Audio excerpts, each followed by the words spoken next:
Que, que fucking blow, man. Jesus, Jesus Christ, man. That was terrible. I don't know what happened. I really don't.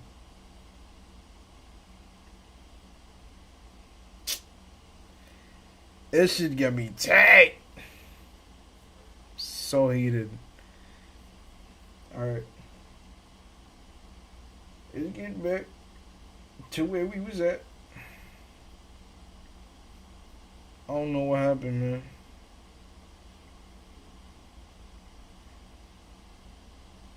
I'm just trying to rhyme. Alright. Here we go. Back into it.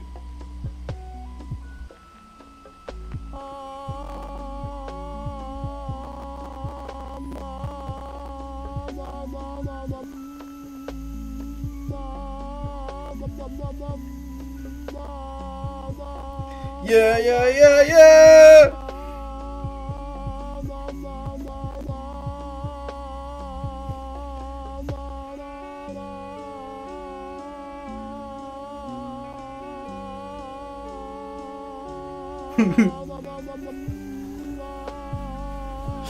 Dude, oh my god, he's so annoying.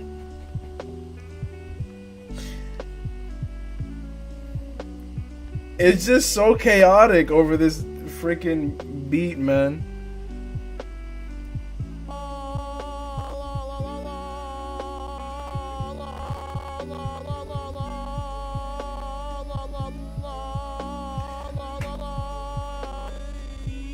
Ugh.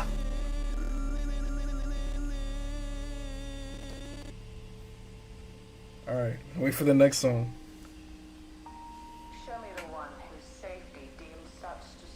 You don't gotta tell me twice. Maybe in the center? What's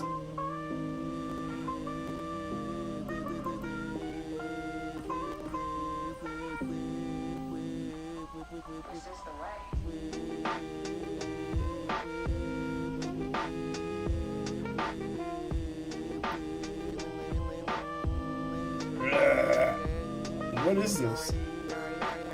I wish I knew, like... Nah, I just don't. What's this? Ew! Don't make me... I'm gonna throw up!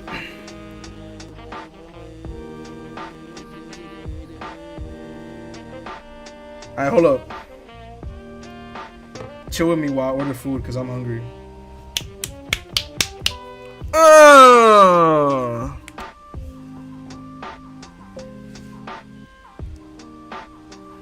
Should I get some burgers?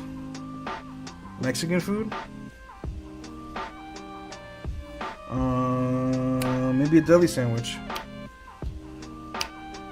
There's Hawaiian too.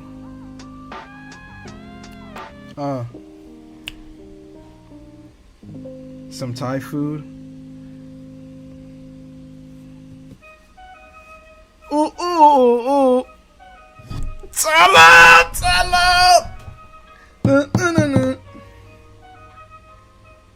Maybe some sushi?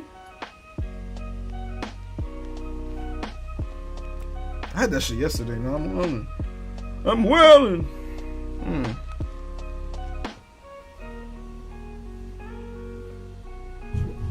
Hey, look at you, all up in my face. All right. I can't stop dancing. Hey. Maybe a burger. There's Indian food too. Ooh.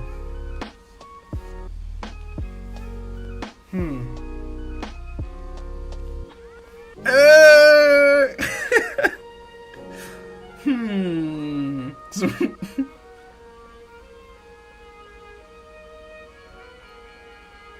This song is heat.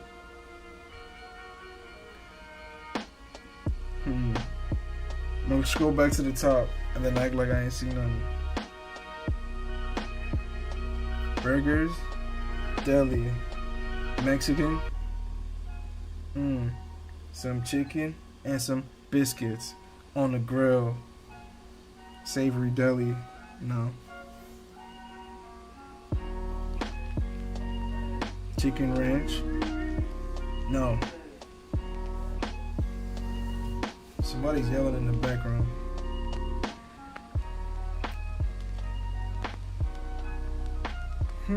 Dang! So many good options.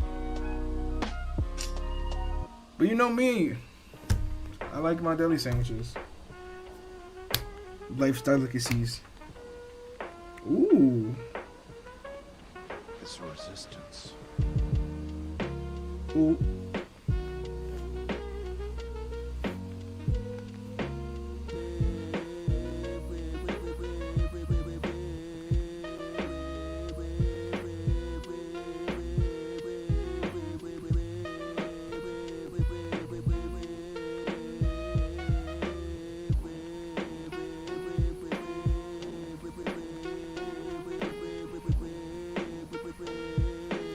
Maybe some, hold on, let me see. Anybody in the chat right now?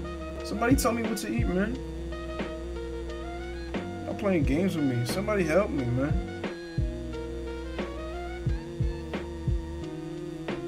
Play too much.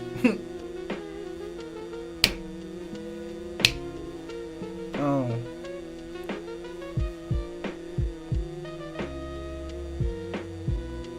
You know, yo, my brother, please shut up. Whoa, that was annoying.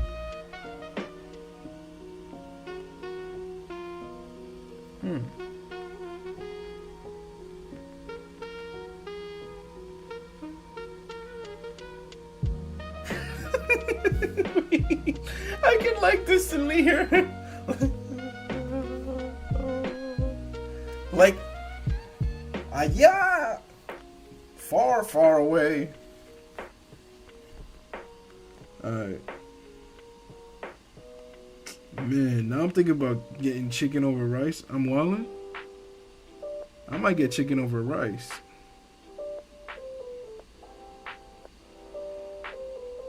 And nobody in the chat still not helping me. Alright.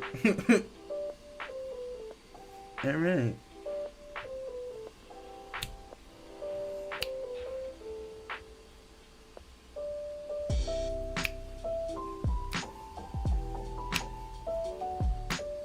Yeah. Chicken over rice. That's what it is for me right now.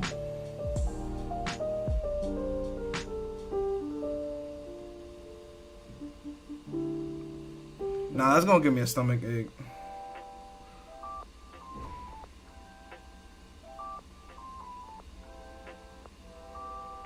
Who cares though? YOLO! I'm gonna react to some shit later too. Stick around. Don't leave me. Don't leave me.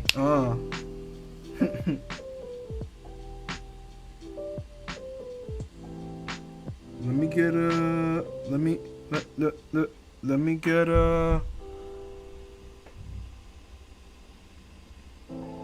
Barbecue Lays, Sour Patch Kids, chocolate bar, some deluxe wings. You know I'm right! I'm here for it.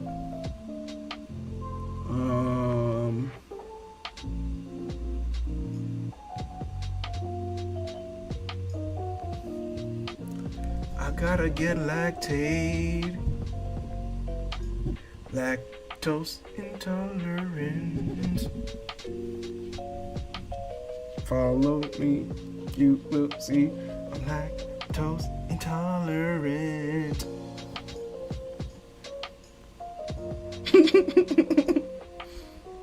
Alright.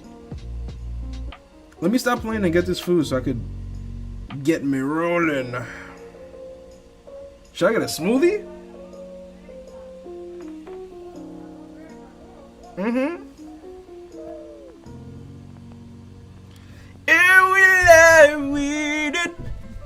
Yeah. Yo, Journey. Now that you are here, help me pick what I should get.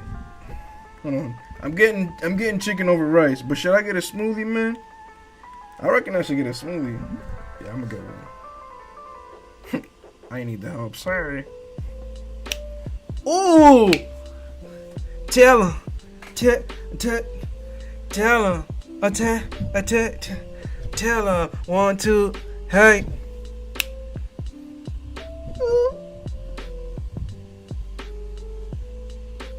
Strawberry kiwi? No.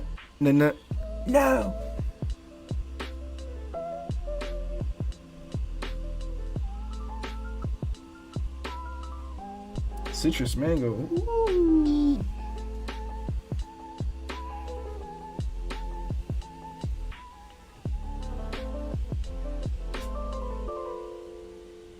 Jamaican jammer, what that mean? Fat free? Oh, yogurt. No! Get that out of my smoothie. Spinach, kale, banana, apple, mango, and honey. Whoa, that sounds delicious. I'm getting one.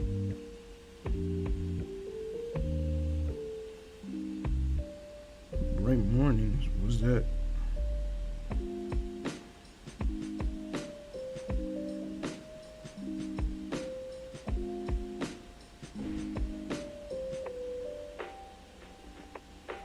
Okay.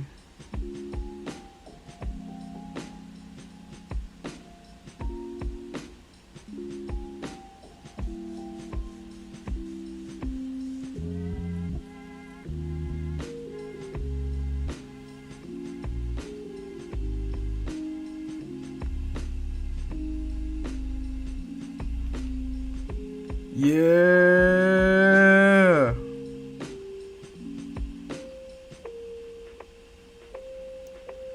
All right, I got my food. Smoothie goated for sure. You know I had to do it. I got a green smoothie. Yo, I look so pale. Stop playing with me. This stupid lighting. It's because of the screen too. It's right in front of me, all bright and white, and I'm just flushed in white.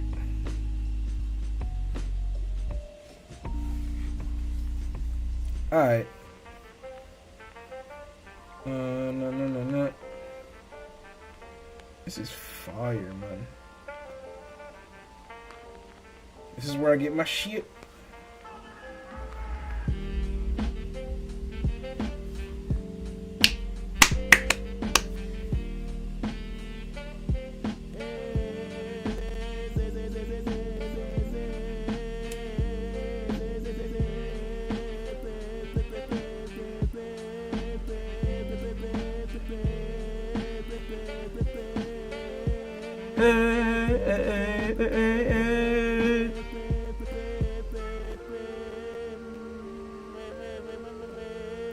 He's saying man.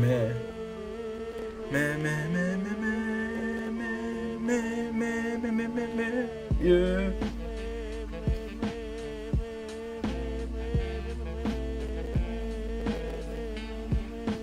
Yo, wait, hold on. They trying to play at me. They said you finished Outlast. Wait, hold on. When am I finishing Outlast? Yo, you know I'm shook. Somebody gotta sit next to me. I was scared for my life. I was dying. Yo, after that third jump scare, I was just like, get me out of here. Yo. Es que yo no puedo vivir asustado, nene. You feel me? I can't be living in fear. I was about to grab me a little candy. Let me chill. I'm about to eat later. But what I do want you to do is take a sip of your Wawa.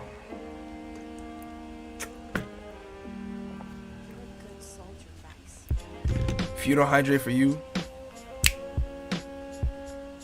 do it for me. Hey.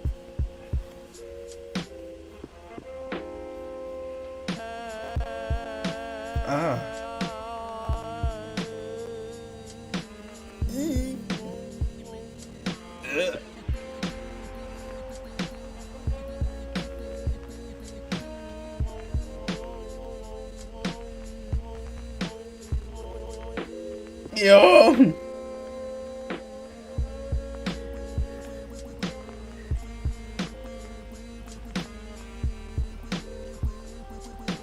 Yo, this is gross. Ew.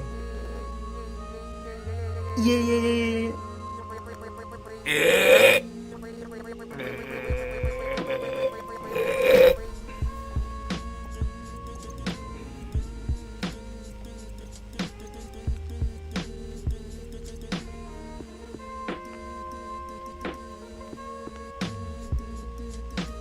He's saying Titi.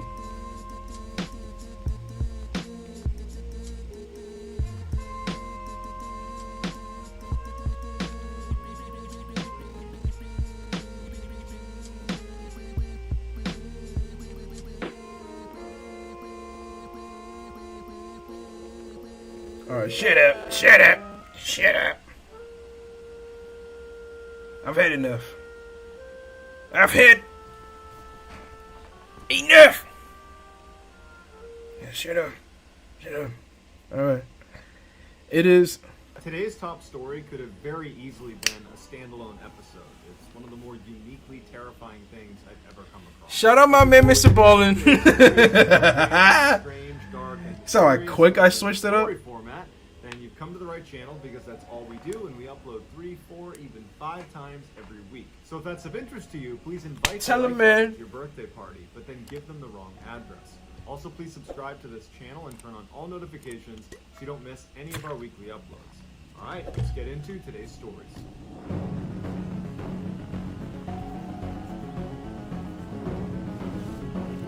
Yeah.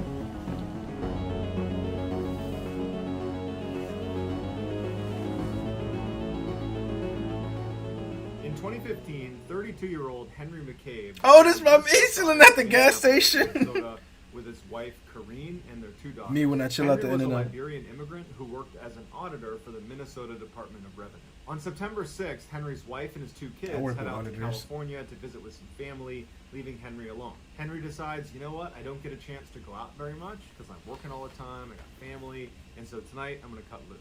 So he calls his 2 very close friends and they decide to go to a nightclub. They get to the nightclub and Henry very quickly starts drinking a lot of alcohol, and lots of people that were at the club would say he seemed pretty intoxicated. The trio would...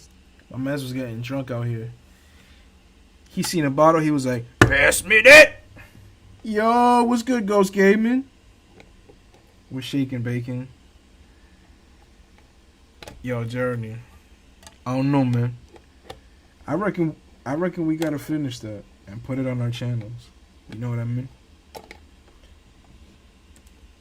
stay at the nightclub till about 2 in the morning, and then when they left, Henry, who had driven there and met his 2 friends at the club, was about to drive himself home when one of his 2 friends said, "Wait a minute, you can't be driving." Yo, word, Henry, you So Henry wildin'. gets in the car with them, and they start driving to Henry's house. But when they're about halfway there, Henry tells them to go to a very specific gas station. He said he wanted to get food and a drink, but the gas station he was trying to go to was 2 miles in the opposite direction away from his house. Oh. And his friends are telling him, you know, we can bring you to a closer gas station. Ew, that's We can bring mad you somewhere awkward. that's more convenient. But Henry was really aggressive and very adamant that that was the gas station he wanted to go to. And in fact, I don't even want you to wait for me. I want you to drop me off. I will get whatever I want, and then I'll walk home. And his friends put up a bit of a fight, but ultimately they relented and they drove him to this gas station. They dropped him off. They watched him go inside, and they turned around and they left. At 2:28 in the morning, Henry's wife, Kareen, looked at her phone and she saw she had a missed call and a voicemail from Henry. Whoa. She opens it up and she listens to it, and she's horrified at what she hears. On the voicemail, Henry sounds incredibly distressed. He's yelling that he's been shot, and it sounds like What? he's in pain. And then in the background, you hear this really intense growling sound. It's pretty easy to distinguish. And then Henry starts screaming about whatever is growling at him. And then Henry yells out, "Stop it," before the phone cuts out. The full Stop 2-minute voicemail has playing. never been released by police. This is what was made publicly available.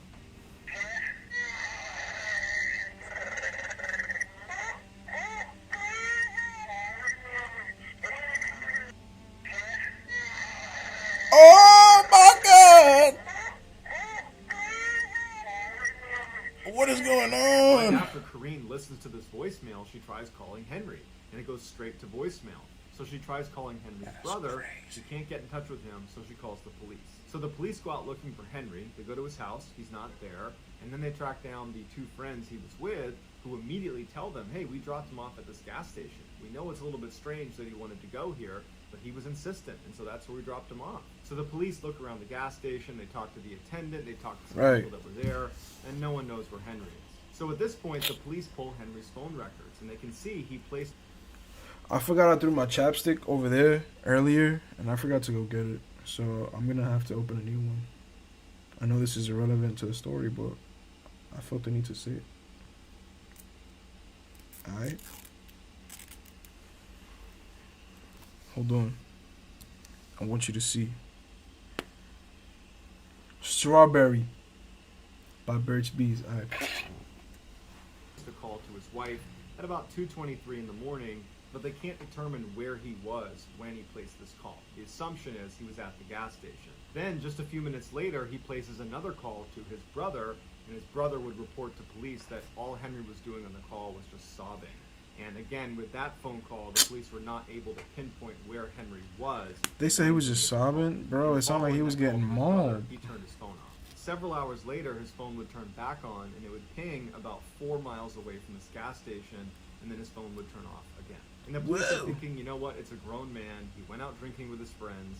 He's bound to sober up and turn up at some point. Let's just wait this one out. But Henry didn't turn up. And days turned into weeks, turned into months. No one's heard from Henry. No one has any idea where he is. On November 2nd, so 2 months after Henry goes missing, his body is found in a lake up near the area where his cell phone had last pinged.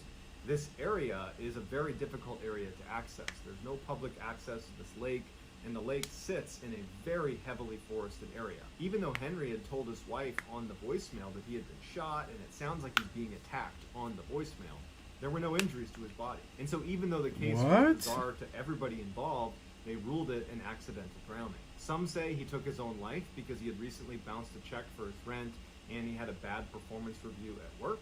Others say he was just intoxicated and stumbled into the lake and drowned. But neither of those explanations account for the very obvious growling and strange sound of the voicemail. And so to this day, Henry McCabe's death remains a mystery. Who's calling? 911 dispatchers hear a lot of interesting stories coming from the other end of the phone. But one group of dispatchers out of Reno, Nevada may win the award for the creepiest 911 calls ever received. When the details of these calls they got were put online, the internet went crazy. Here is their story. There was this old couple that lived about 20 miles east of Reno, Nevada. In 2010, the husband dies, leaving the wife all alone in this house. Shortly after his passing, she began calling 911 2-3 times a week, requesting things like, can you please put some water on to boil? Hey, can you change the thermostat?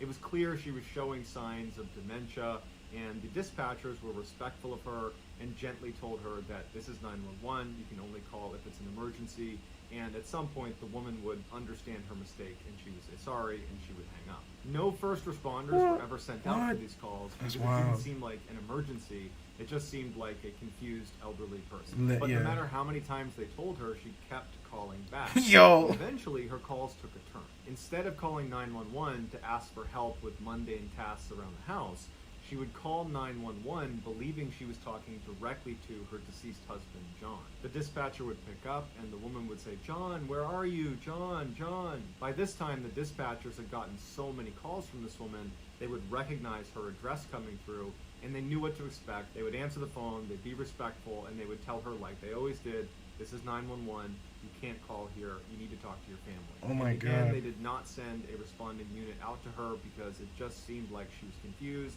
not in any danger. But one day when she called, she sounded frantic and scared. John, please come home. Help me. I need help. John, come home. This time, they would send first responders out to the woman's house. When the responding unit arrives at her house just minutes after she had placed the 911 call, they go to the door and they're knocking and they're yelling for her and she's not coming to the door and it's all quiet in the house. The door's unlocked, so they open it up and they announce themselves. They walk inside and immediately they can tell the heat is not on because it's very, very cold inside the house. They look around the first floor and they can't find her, and there's no sign of a struggle or any obvious problems that could have happened inside of the house. So they go upstairs and they start searching all the rooms and no one's there until they get to the last room, and it's the bedroom. They go inside and there's an older woman who's lying on the bed, and she's clearly deceased and has been for several hours because rigor mortis had already set in. The police are able to confirm that the woman who's lying on the bed is the same woman who owns the house and lives there. And at this point, they call back to dispatch and they tell them, hey, you know, the woman that you claim made this 911 call, well, it can't have been her. Because based on rigor mortis, she was dead at the time that 911 call was made. But the dispatchers are like, no way. We know what she sounds like. We speak to her multiple times a week. We have a whole protocol built when we see her address come across because we speak to her so often.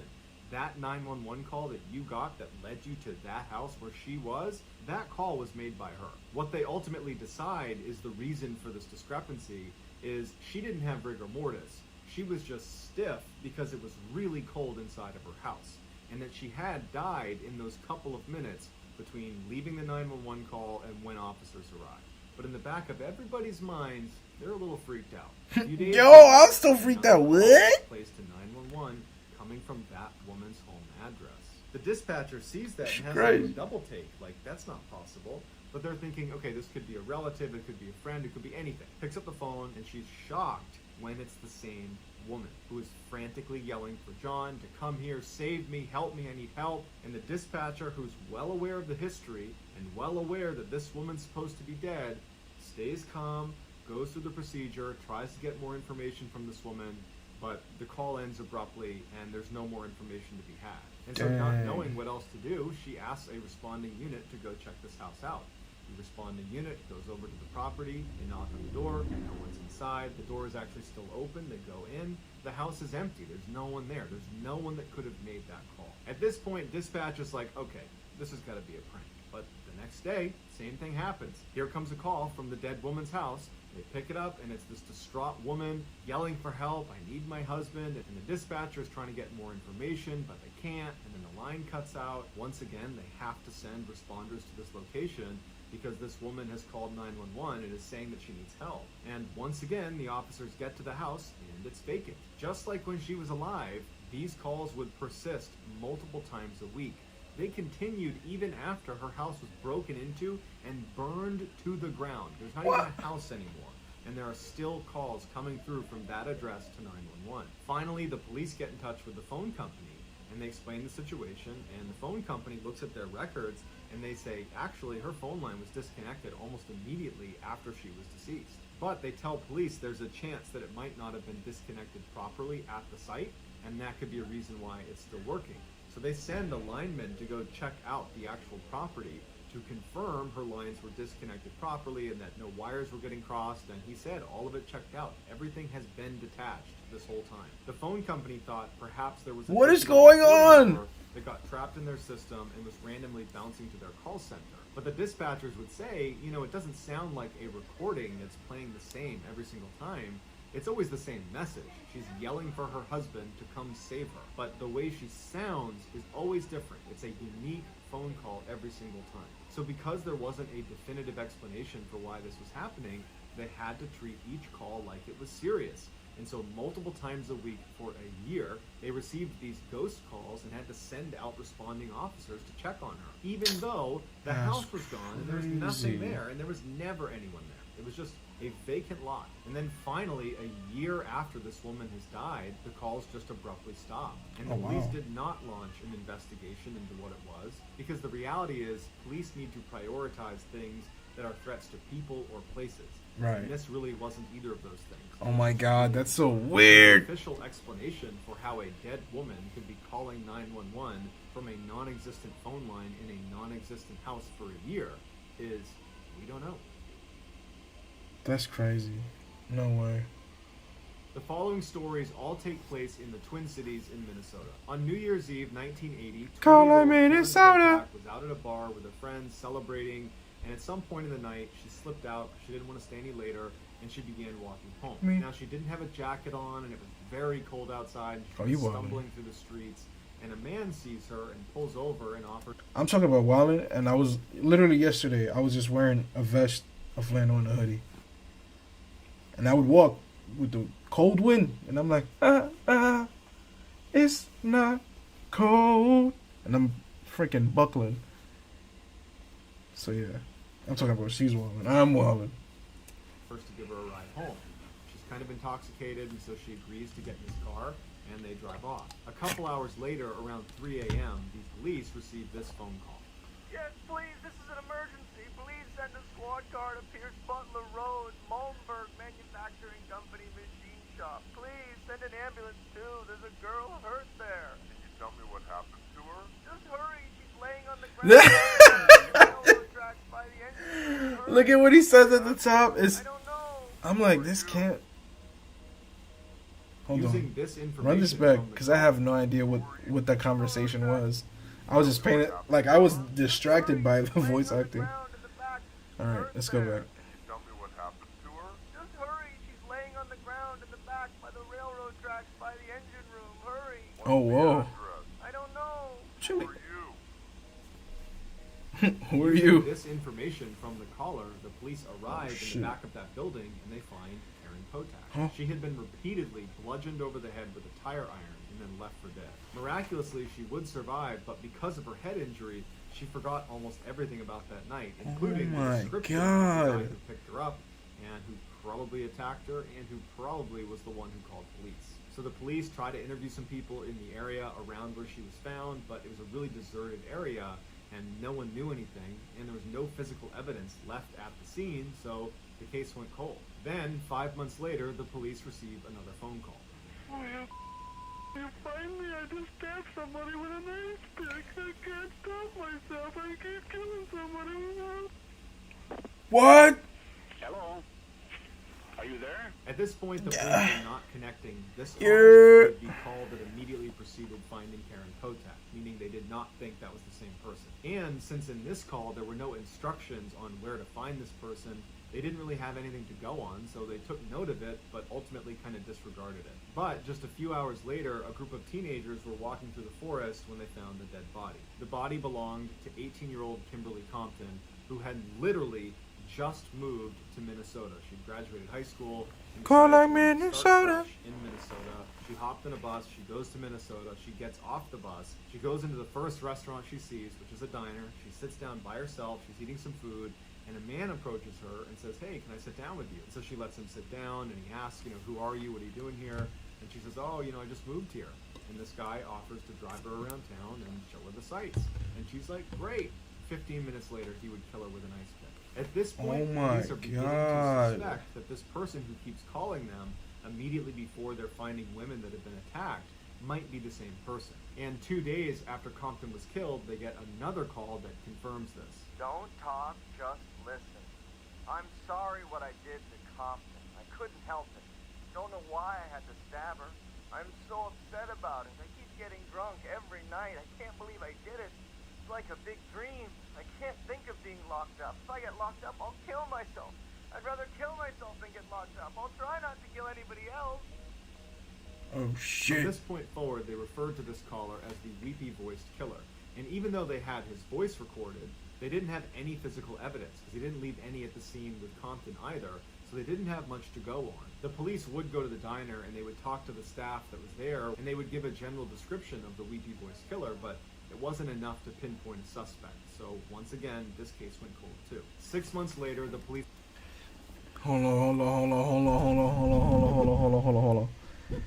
I see y'all trying to play me in the comments right now. Andy, I will not finish Outlast right now. I will need somebody next to me. I might do another scary game that's not that. But honestly, Outlast, no man. That shit was crazy. No way, Jose. Alright. Sorry, I was just checking my feed down here, making sure everything was good. Simultaneously, we what is it called? Yeah, that word multitask? That stuff. received yet another call. Please don't talk, just listen. I'm sorry I killed that girl. I stabbed There her he goes 40 again. times. Kimberly Compton was the first I'm sick. I think I'm gonna kill myself. I think. Where are you? I'm just going to. If somebody dies with a red shirt on, it's me. I've killed more people. I'll never make it to Calm heaven. down, calm down. Uh-oh. A day later, they find the body of 40-year-old Barbara Simons floating in the Mississippi River, tucked up against some brush. The night before, Barbara had been out at a bar, and she had offered a cigarette to a man she hadn't met before. They began flirting and kind of hit it off, and at one point they were going to leave together, and before they left, Barbara turns to one of the waitresses and kind of jokingly says, "Boy, I hope he's nice because I'm leaving with him." And the waitress, for whatever reason, had a really bad feeling about it and made a point of getting a really good look at the man she was leaving with. And that man, of course, would turn out to be the Weepy Boys killer, and as soon as he and Barbara left the bar, he would stab her to death and throw her in the Mississippi River. After the police began investigating this, they came to the bar and they interviewed that waitress. And she said, "I got a really good look at this guy." And so the police show her 100 different mugshots of previously convicted felons in the area. Whoa. And she immediately identifies 38-year-old Paul Stefani and says, "That's the guy." Paul had been convicted for... That's that dude right there. He also had a history of mental illness. Paul is immediately man. put under surveillance, but within 24 hours, he manages to ditch his tail and goes straight into downtown Minneapolis, where he picks up 19-year-old street worker Denise Williams. Paul took her down a dark alleyway, and she kind of sensed something was wrong. And so she grabbed a glass bottle that was sitting on the floor of the car. And when he went to attack her, she managed to hit him in the head. Caught him! Cut his face. Oh my God. And she managed to protect herself enough that she could get out of the car and run away and save Yeah. her own life. And a neighbor saw her running out of the car and kind of saw the whole exchange, didn't like how it looked, so they called 911. When police showed up, Paul was long gone. That same night, police get another call from the Weepy Boys killer. This one's a little bit different. He's actually asking for help for himself. I need an ambulance. Where? 1505 Westminster. 1505 Yes, Westminster. What's the problem? I'm all cut up. I got beat up. What's your apartment number? 208. I'm bleeding 208. Where are you bleeding from? from my arm, my face, my head. Now, by the time this call was being made, the audio recordings of his previous phone calls had been made public. They were aired on radio shows, on TV. People had heard his voice, and it's fairly distinctive. And the dispatcher recognized his voice and told police, "There's a chance the Weepy Boys killer just called us." Stop. The ambulance comes and picks up Paul Stefani and brings him to the hospital, and when he's sitting in his hospital bed, police walk in and they apprehend him. He pled not Caught guilty, him. and prosecutors did not actually have that much evidence connecting him to each of these attacks. Damn. But that was about it. And so ultimately, he got 58 years in prison, not Oh. a life sentence. But considering his age, it wound up functioning like a life sentence. 12 years into that sentence, he was diagnosed with terminal cancer and was told he only had a year to live. And so it was at this point that he confessed to all of the attacks, including one they didn't know about. He murdered Whoa. 33-year-old Kathleen Greening in her own home. He just didn't make a phone call to police afterwards. Paul would die shortly after his confessions. So that's going to do it, guys. Let me know in the comments what you thought That's of these wild. three stories, and I will pin the best comment at the top of the comments section. If you enjoyed today's video and you haven't done this already, please invite the like button to your birthday party, but then give them the wrong address. Shaky warrior. Channel and turn on all notifications so you don't miss any of our weekly uploads. If you want to get in touch with me, you can direct message me on Instagram or on Twitter. My username for both platforms is the same. It's just JohnBallen416. I also have a ton of content over on TikTok where my username is Mrballen. If you have a story suggestion, please submit it to our subreddit. Shout out It's Mr. called Ballen, man. Yo, you know what? I might hop into a game. Let me hold on. I'm gonna throw y'all in a loading screen so I can bring up some games. I wanna play something.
Yo, hold on. You know what came for me? Some what I ordered, man. Nah, but I'm low-key a little upset. Cause I ordered a large smoothie and this is what the fuck came. This don't look like no damn large.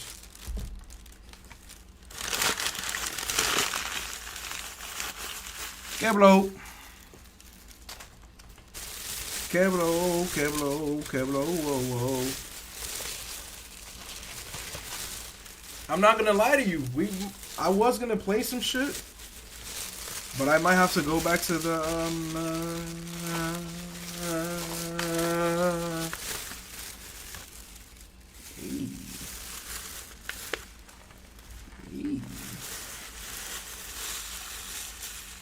They finessed this shit. They did their thing. Alright. Yeah, my food got here, so I'm not gonna end the stream. We just gonna watch some shit. We gonna watch something together while I eat. Ain't that comforting? A little bit. You know? Just a little comfort. Hold on, give me a sec.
We're shaking. Alright. You can chill with me while I'm looking through.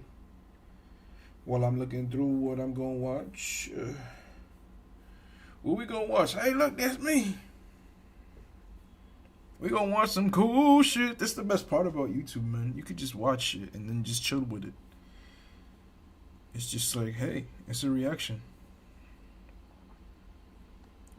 You just watching shit with people. On God, man.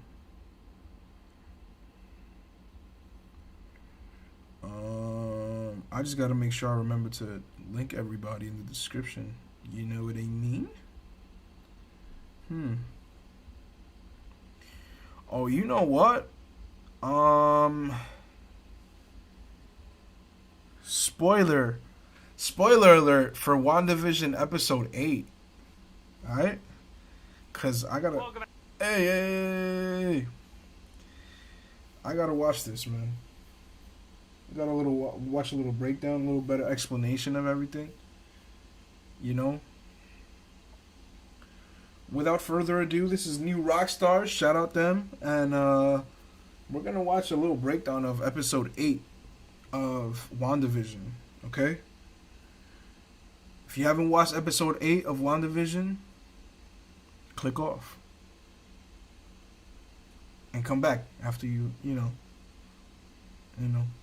After you watch it, come back. We'll regroup. Don't worry. I won't be long. You know, I'm a big man. This food ain't gonna last long. Alright? Hey! Play, man.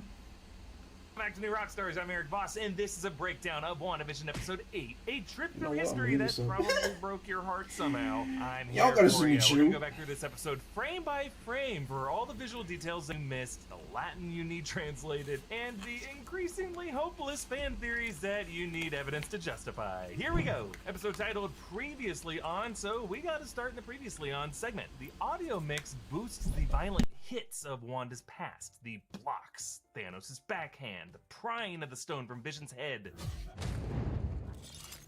Just a reminder that Wanda's past has been brutal. She has suffered so much, but all this suffering is so that she can learn a key lesson about grief, that it is actually love persevering. You'll notice the Marvel title card fades to purple, the color of Agatha Harkness, as we open on this Salem witch trial. Sort of like Agatha's in the comics, but here, trial by witches. When your own coven doesn't want you, you know you f***ed up. Leading this coven is Agatha's mother, Evanora Harkness, wearing the brooch. Its three figures resemble the three graces of Greek mythology, though given this is a coven, it could reflect the three witches of Macbeth, or the three fates of Greek mythology, which does connect with Agatha plucking Wanda's hair to represent Wanda's lifeline. Evanora accuses her daughter. You have betrayed your coven, stole knowledge above your age and station. I did not break your rules. They simply bent to my power. This is similar to Stephen Strange, who learned sorcery too quickly and fast-tracked himself to Sorcerer Supreme by reading forbidden texts on magic from the Dark Dimension. In Agatha's case, her forbidden textbook was The Darkhold, a book many of us believe is actually from the Camartage Library, with its hexagonal slots, though that open slot visible in the Doctor Strange movie was not for the Darkhold, it was the Book of Cagliostro, which was just not there in that shot. And the witches chant in Latin. No, I cannot control it. Roughly translating to death to the monster of nature. So this means they view her as a freak of nature that needs to be put down, a natural threat that is beyond witch cultural norms. It's also notable that their spells are in Latin. Most spells found in real-world tomes are in that language. And I see this as tying the MCU's witchcraft to Christian medieval history, which means all that fire and brimstone of Christian dogma could come with it. Agatha's purple magic bursts out of her, seemingly without her control. Could come with it. Agatha's purple magic, which means all that fire and brimstone. Look, everybody. Run away! It's a witch! Run! Look at the chaos all around them. Look at the guy in the red hat. He's just reading. He's like, I do declare. Alright. Let me get out of here. Stone of Christian dogma could come with it. Agatha's purple magic bursts out of her, seemingly without her control, as if an independent sentience is protecting her. And so she's able to drain the life force from the others. And notice how that magic rests in her palms in a mix of purple and blue, suggesting she has the power of all 9. And these also become the two colors that are reflected in her purple and blue wardrobe at the end of the episode. Evanora's blue magic forms this crown around her head, one that Agatha does not gain when she drains her mother. Though in Wanda's vision of her future as the Scarlet Witch, her tiara does appear on her head. This might tell us what Agatha wants from Wanda, the crown that is worn by the dominant witch. And this whole royal dispute is backdropped by these waterfalls, which do kind of parallel the Wakandan warrior falls, where royals do fight for that throne, which interestingly is also passed along via a kind of purple colored sorcery. And Agatha leaves us in a trail of purple magic that dissolves into the rabbit. No, I know. She does look shocked to meet the real us. So last week, I wondered if Senor Scratchy could be Nicholas Scratch, Agatha's son, transmuted into Pietro. But after this, I am now back to my first instinct that this rabbit could be Agatha's husband, Ralph. We know this rabbit is important, folks. Agatha says the real us? She feeds him an insect, which he gobbles up, despite rabbits being herbivores. He sits right beside the open Darkhold, and notice how Wanda cannot look away from this rabbit in this moment. I need you. Hey, Wanda. But I got more on this rabbit and Ralph later.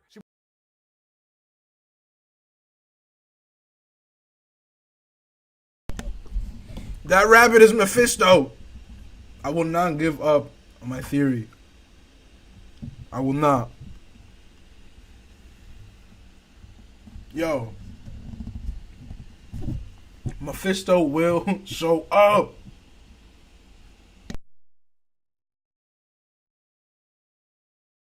She points out these runes that are protection spells. One has this M shape, which you could see Agatha's house here as a House of M within the House of M inspired story that this is. And she explains fake Pietro or Fietro. That was you. No, it wasn't literally me. Just my eyes and ears. A Crystallu possession. Necromancy was a non-starter since your real brother's body is on another continent. So earlier this week, Kevin Feige said Evan Peters' casting was, to use his words, just another way that certain people were messing around with Wanda. Yeah, I'm sure the Fox Quicksilver fans will accept that. It's also interesting how Feige said certain people, another hint that Agatha might not be working alone. Agatha also confirms that she did not create the Hex, but just rather crashed the party that Wanda started. I sensed this place. So many spells cast all at once. I couldn't make heads or tails of it. Which begs the question, if she could sense the Hex, shouldn't also the Sorcerer Supreme, Doctor Strange, be able to sense it? I assume he could be on his way. And she controls the cicada. Tenio Imperium Animi. In Latin, roughly, I have control of the animal. Look, Latin heads, I know it doesn't match up. It's hard to hear exactly what they're saying and they don't give subtitles. And then she transmutes the cicada into a bird. Formator Ficor. Which, roughly in Latin, transform your appearance. And then she uses Wanda's hair to project her back into her memories. Repete. Memoria. Which literally I think is just remember memory. And remember, Doctor Strange similarly plucked one of Thor's hairs out of his head to locate Odin back in Thor Ragnarok. But here the hair extends into this lifeline, bisecting this door with 9 circles, which might reflect those 9 members of the Coven, Agatha, Evanora, and the 7 others. They could also reflect the 9 circles of hell in Dante's Inferno, in which Dante and Virgil traverse and observe each ring of hell. The bottommost layer is frozen like Sokovia is. But listen to the music as they enter this apartment.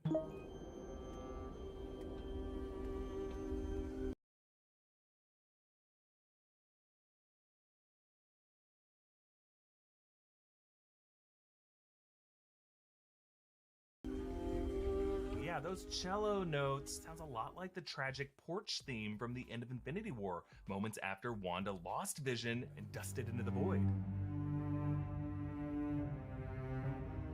So we find out what the sitcoms are all about. The Maximoff family love to watch sitcom DVDs instead of, oh, I don't know, fleeing the country. So what do we got here? I Love Lucy, Bewitched, Addams Family, Who's the Boss, I Dream of Jeannie, Malcolm in the Middle. Well, this was in 1999. Malcolm in the Middle season 1 didn't come out on DVD until 2002. Oh, shut up. This is sweet. And notice what her mom does. Don't look. That is the Sokovian greeting that Wanda and Vision brought up jokingly in episode 1. This is the traditional Sokovian greeting of hospitality.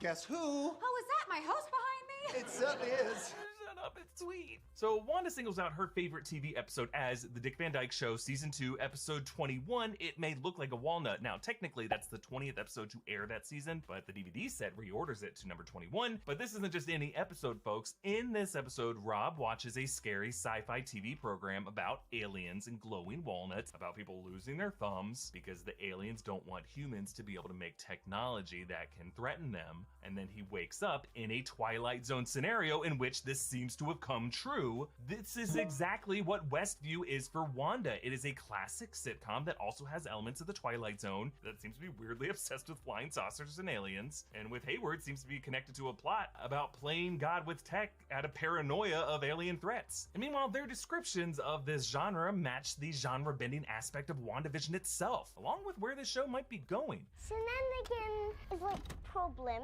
but more silly than scary, but can sometimes be a little scary. A silly mischief that always becomes fun. By the end of the episode, you realize it was all a bad dream. But then, boom, you're looking for that. Yo, when that shit happened, when I saw that shit happen, I was like, what? What in the world? I was so confused. But I genuinely thought they were going to show her parents, her true parents. Her, like, actual, biological parents. You know?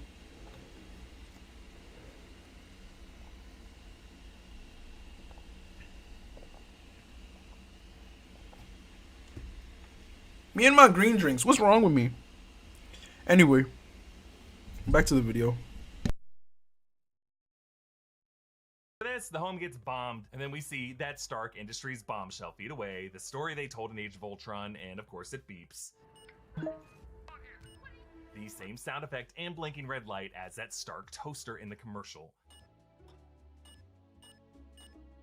But interestingly, this bomb failed to detonate not by chance, but rather Wanda using a probability hex, one of Wanda's chaos magic powers in the comics, and a major detail confirming that Wanda's powers did not come fully from the Mind Stone, but existed in a lower powered form from birth, meaning this is in her DNA. She's got a mutant gene, folks. But then notice behind the bomb, Dick Van Dyke says on the TV, "Well, I must scream. Oh, what a night." And I am legally obligated to point out every mention of the word nightmare just because nightmare ends up being in this. Then to the Hydra lab, where Wanda tells Agatha, "We wanted to change the world." Started as a political ideal, but Wanda is now capable of doing this literally. And then I love this transition. The camera pulls back into the chamber, but just kidding. We're actually seeing a mirror surface, but no camera reflected in that mirror. I keep mentioning references to Contact in these breakdowns, but this impossible mirror shot is also a famous maneuver from that movie. It's one of my favorite shots ever in movies. And in that scene, that was a flashback to a childhood trauma, just like this is for Wanda. Now, this Mind Stone oddly seems to select Wanda. It washes yellow radiation over her, and her eyes reflect the silhouette of her future form, or maybe an alternate reality form. Either way, a true Nexus being, the Scarlet Witch. This actually could be the figure we saw briefly in Wanda's eyes at the end of episode 6, the moment she hexpanded and for the first time threatened this universe with a House of M style rewrite. And then when they try to play back the video, it glitches from right before to right after, just like the editing glitches later in Westview. Also, I'm sorry to keep doing this, but this also happens in the movie Contact when external video skips over Ellie's trans-dimensional trip. Seriously, is that damn cameo gonna be Jodie Foster? Wanda watches an episode of The Brady Bunch with Cindy Brady's doll. This is the same doll Vision practiced diaper changing on in episode 3, and then onto the Avengers compound. Again, listen to the music. Oh, Wanda, moving on up. So where are we now? The Avengers compound.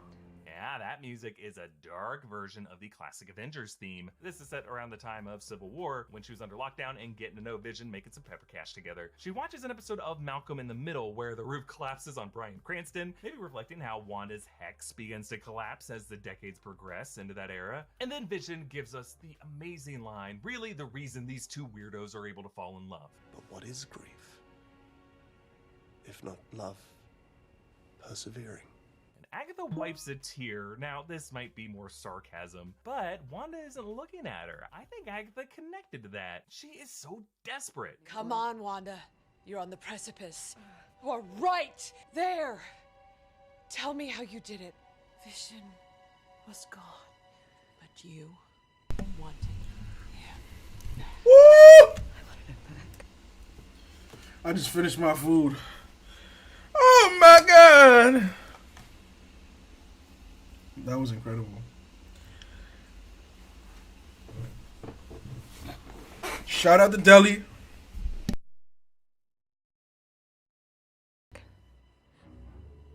And notice Agatha's face as Wanda leaves. This witch is going through something. I believe Agatha lost someone she loved, and that is why she was so genuinely emotional when she heard Wanda could raise the dead. You can do that? You know, I've been looking and listening at these characters for a while, but do you ever wonder what they smell like? Yeah, word. I'm not gonna lie. Agatha did sound kind of desperate when she did that. Like, she was just like, but at the same time, it's still kind of in character because anybody would ask that. But it did strike me the first time she did say it because it's just like she out of the blue just said it like, "Oh, I guess we're keeping secrets now," like type shit. Like, it's like, oh, esa confianza. For a while, the brands of big soap that you're probably using daily are packed with harmful chemicals, and most of them smell like it too. Plastic figurines are fun to collect, but I'm not out here trying to smell like one. Well, Dr. Squatch is changing the hygiene game with their natural health. Get me out of here. Brought a little bit of joy to my routine. It leaves my skin 20% 20.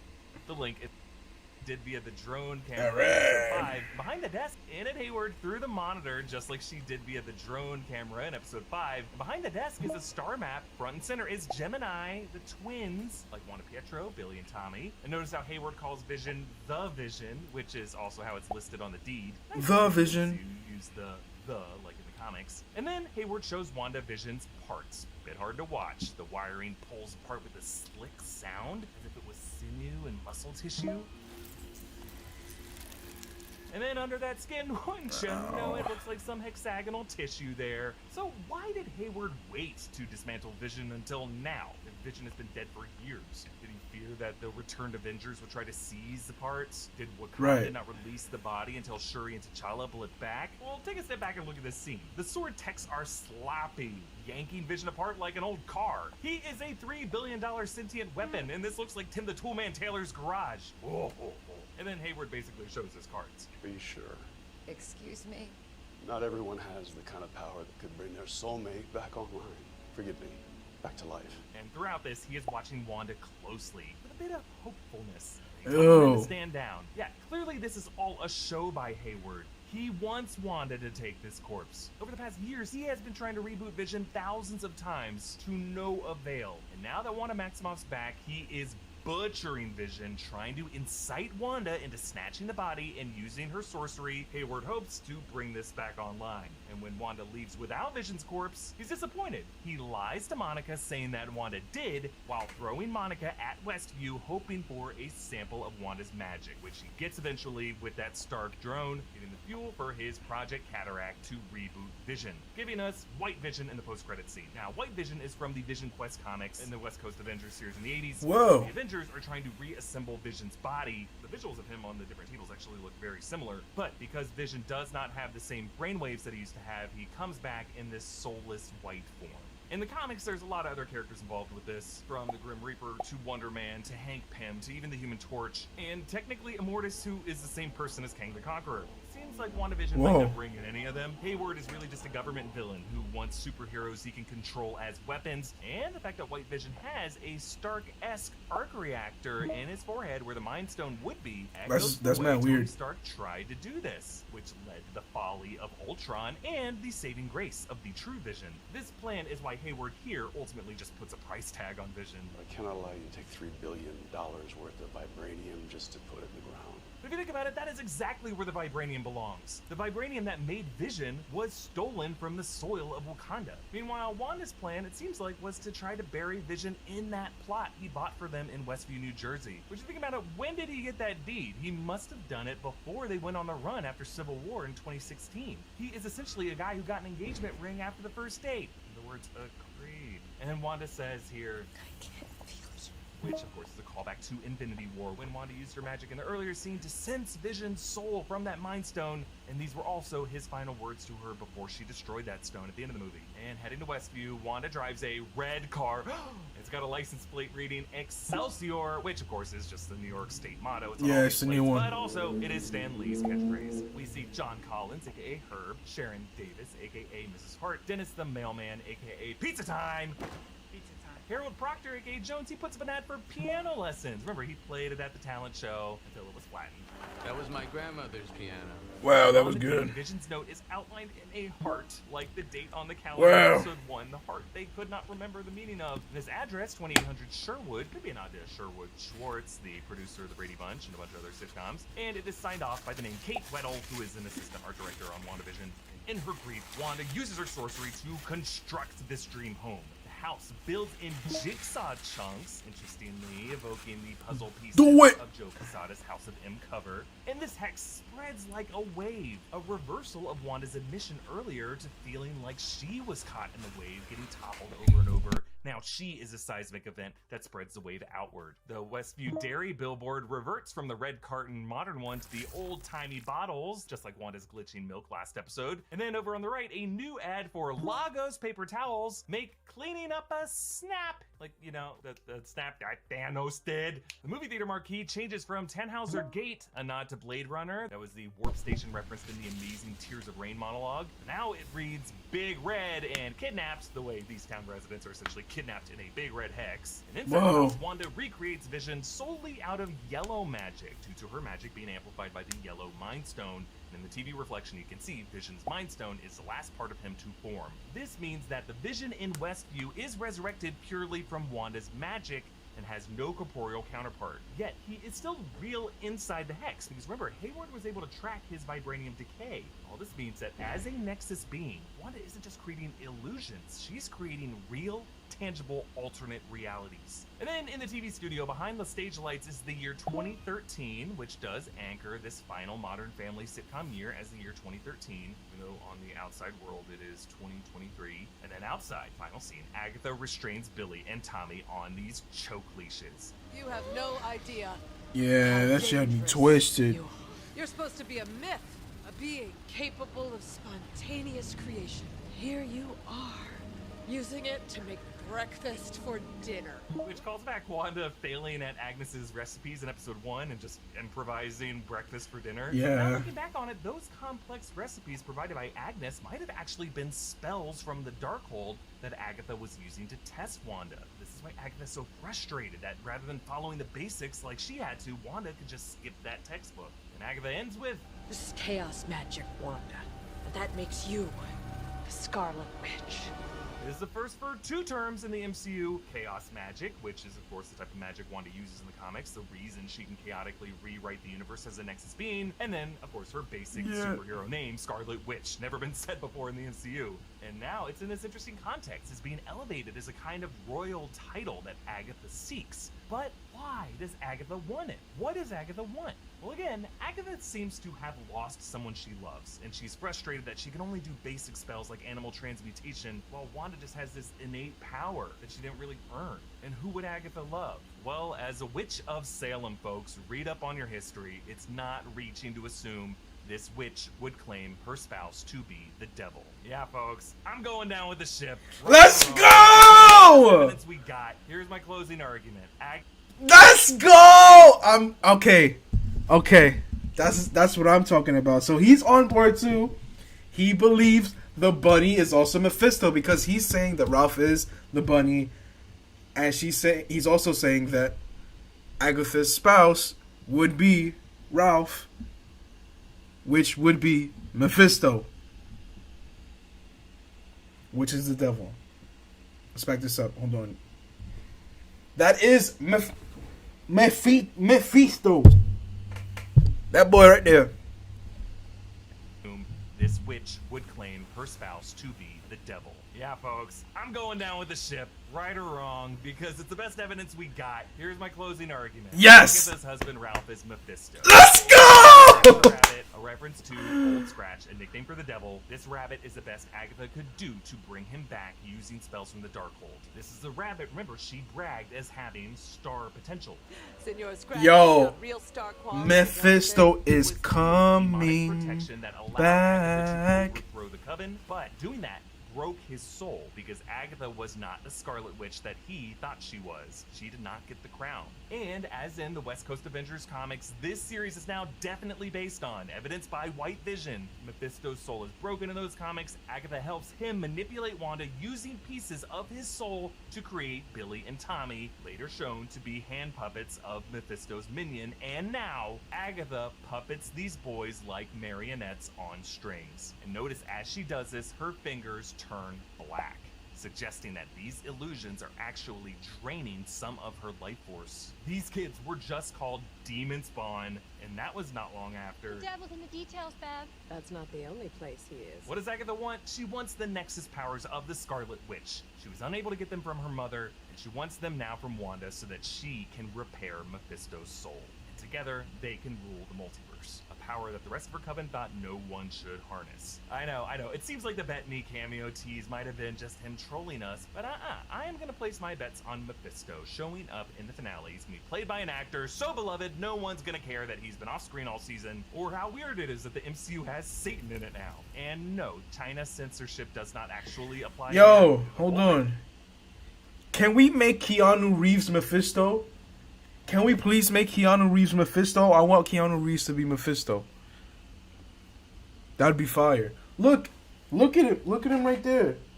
He even has a slick hair back. All you need is the pointy ears, is the teeth. He'll just show up. Yes, I am Mephisto. You know what I mean? Like, he'd kill that shit. Video on why, check it out. So Mephisto's clear for landing. We are so close, and don't you dare pull a DB Cooper on us. Hey, you can support this channel by checking out one of our wonderful merch options at newrockstarsmerch.com, like this unusual couple Sick. shirt. And subscribe to the channel. Sick. Okay. Subscribers. Anyway, we have reached the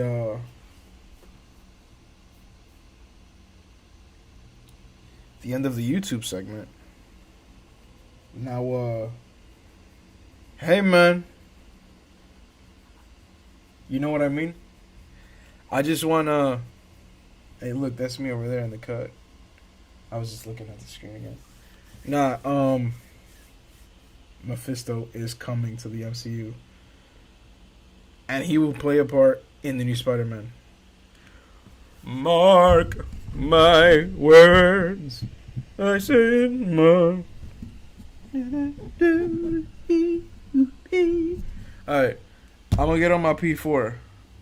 Give me a sec. Alright, hold on, baby.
Hey.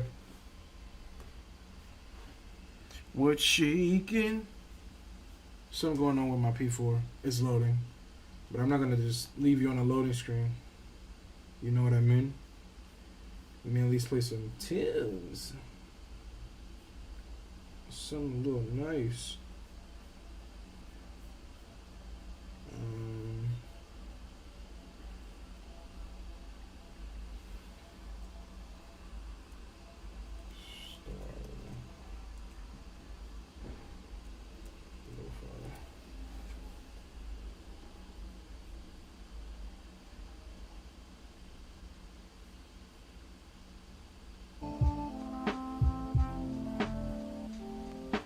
Hell yeah. Let me see something. It might occupy too much of the game audio. Just a baby bit. But I do not know what's going on with my my P4. Yo, bro, I just want to play the game. Come on, kid. Stop my shit up. Stop playing with me.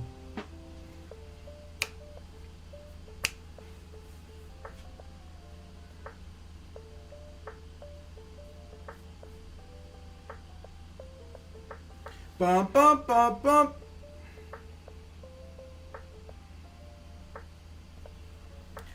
What the fuck are you doing? Okay, here we go.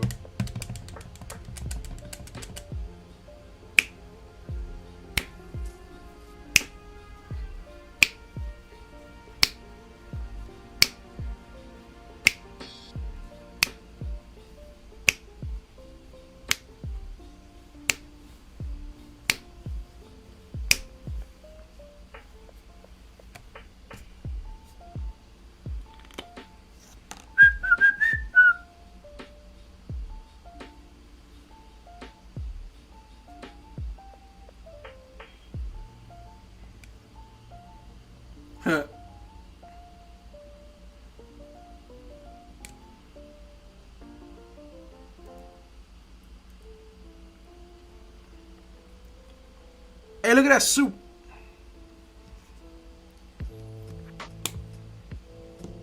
Yeah. Yeah.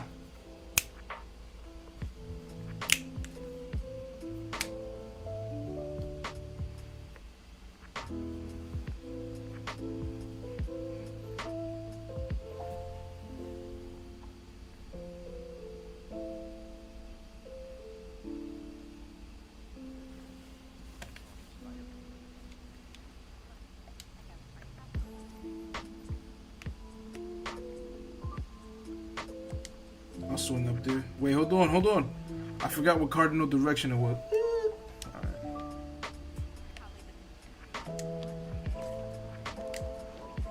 I'll get there.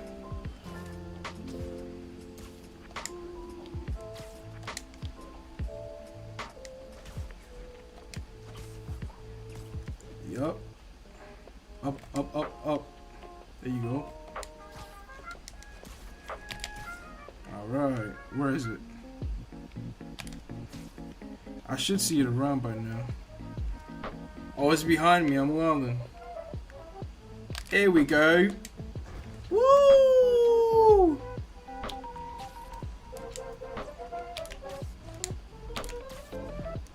Oh, there it is. Oh! I mean, we gotta stop the crime first. I was gonna switch up. Where is it? What's going on? I don't see it.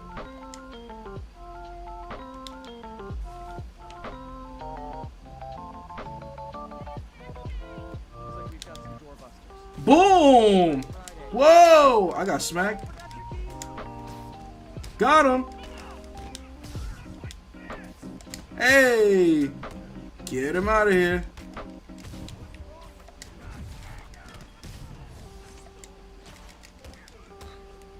Boom! Get up here. Yeah. Boom! Get him up there. And out of here. You too. Yeah. That fucking combo with the swift music in the background, that shit was beautiful. Wait, what's good with this choppiness on the... What the fuck is going on? Hold on, hold on. I'll fix it, mate, don't worry.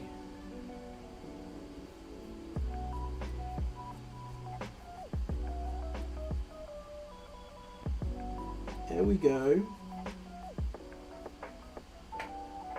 Right then, let's see something.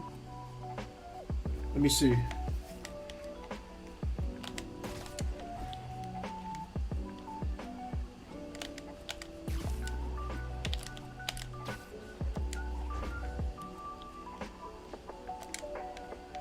I'm trying to keep the flow going so I can see what the fuck is going on.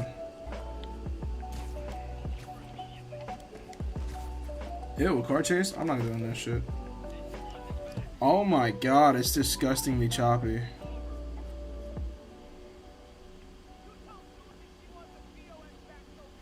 Say word, I'm gonna fix this shit right now. Stream is gonna cut off for like 2 seconds, just come back, huh? Don't even worry about it. Don't even trip.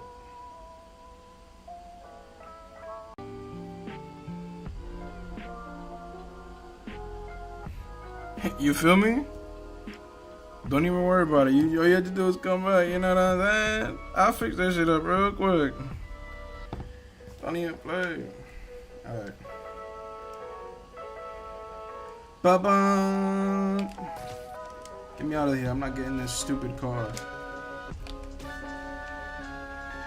Alright. Get in there. Wrong button.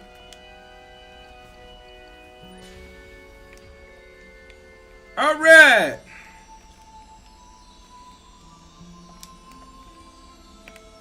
Oh, there's a new suit? Don't talk to me like that, baby. What's this? Oof. Stop. Oh my God. This, yo.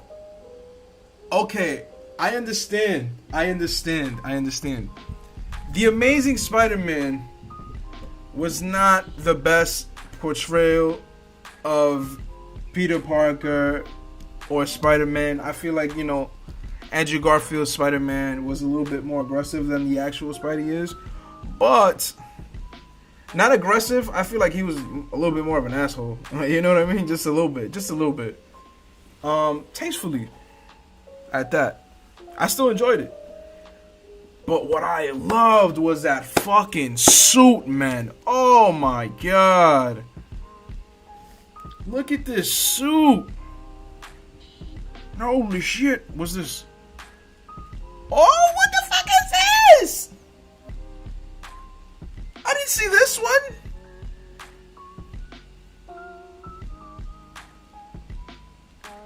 Oh my God. No way.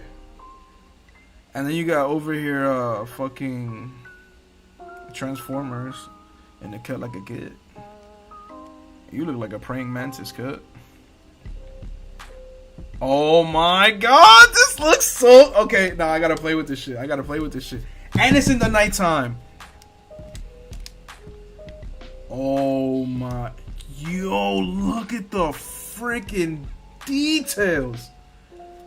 Mate, I feel in love again. Alright, let's get out of here. Walk out like a badass. Wait, hold on, slow. Oh, you see the glowing buttons for the web shooters. Wow. Walk it off slow, man. We badasses out here.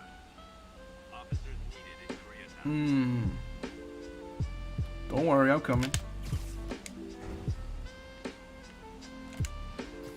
Caught him! Whoa! Whoa! Get him out of here! Boom! Ow! Whoa! Whoa!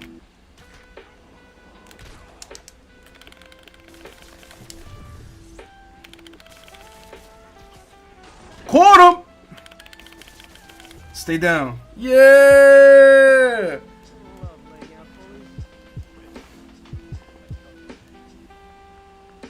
You got it, bro. I don't know. I kind of want to try this on a different time of day, just so I can see it better. Cause at the same time, when you use when you use it on the rainy day, it's gonna be shiny because it's raining.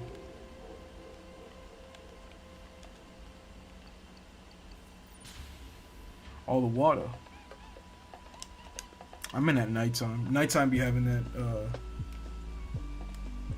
Be having the rain.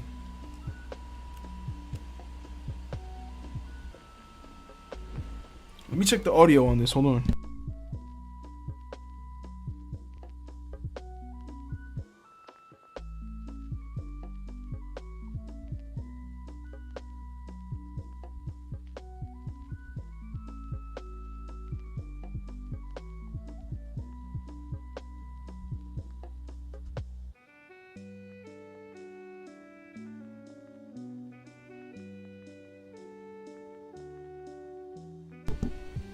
I reckon the audio is good. Alright. We're good to go. Oof. On a nice little sunset. Caught him! Oh my. Your own buds? Whoa!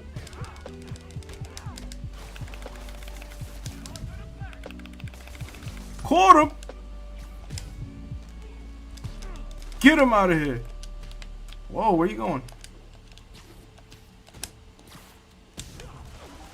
Ow! Get him out of here. Scoops ahoy. This did keep these wannabe pushers in check. Yo, you could have just grabbed all this cash, you know? No. Bum bum bum bum bum bum.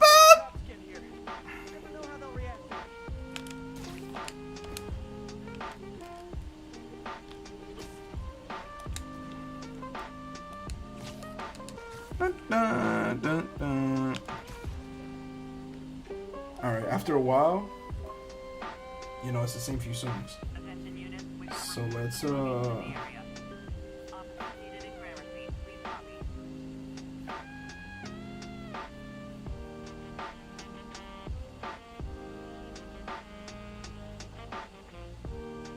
switch up the pace.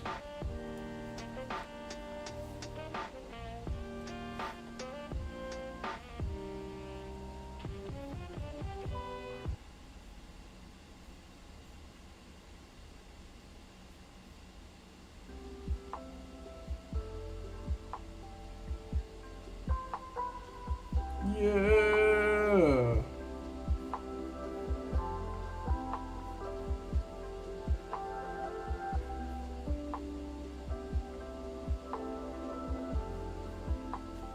Something chill. Now we chillin', chillin' like a villain. Building. Hey, get him. Oh. Boom! I still got shot. Stop. Whoa.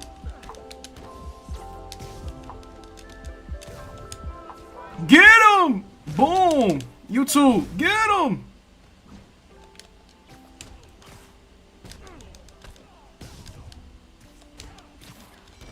Caught him!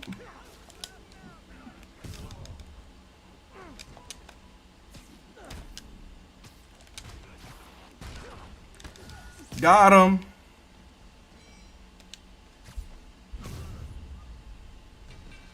One and done. I feel like the holdup guys are phoning it in lately.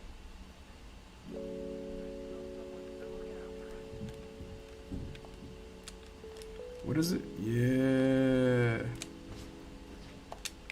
Yeah. Let me get out of here.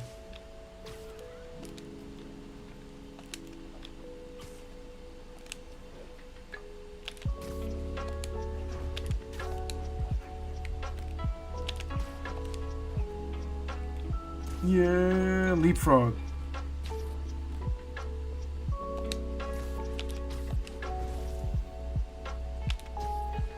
I love doing that shit.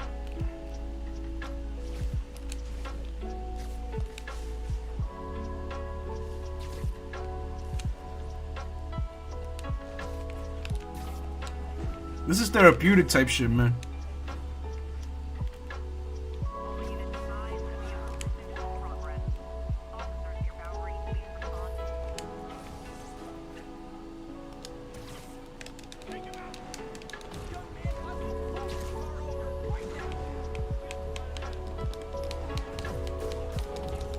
Caught him.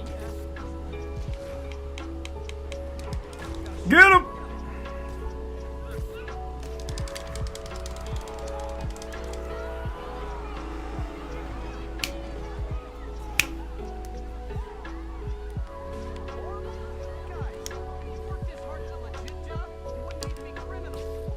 Oh, I missed. Hey.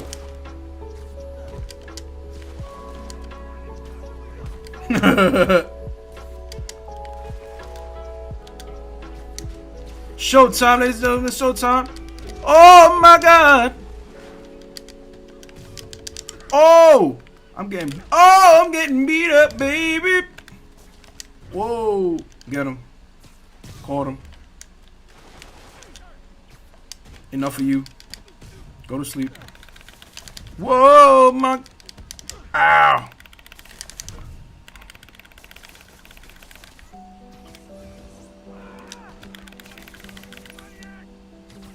Throw him against the fucking tree or something, man.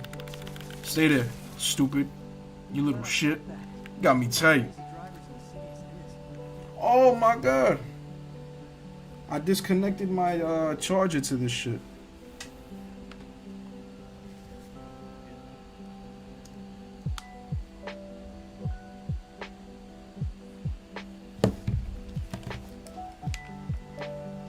Victory leap!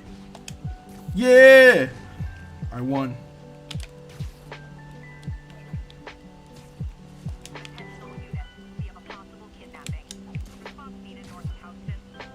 Where? Oh, I just fucking healed myself by mistake. That's not what I'm trying to do. Is it this? Yeah, there we go.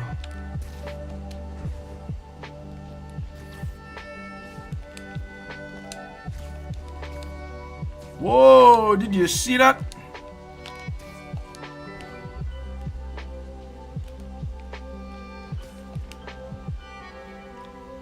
This is so fun. Therapeutic. Especially with the chill beats. Man. Ow! Get me out of this fucking tree. Narcotic sale? Where we going? Whoa, you mad brolic right now. Hurry up. Tell me where to go. Hurry up. Before this shit runs out. I would have wasted that shit for no fucking reason. Come on, bro. Aw, that shit is done for, yeah. I'm gonna have to fight them like grown men. Got him!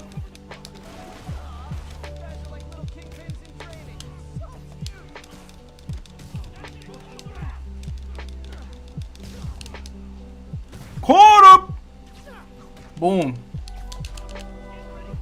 Got him. Next. Who's up next, boys? Nope. I see it's you. Oh, I heard a gun!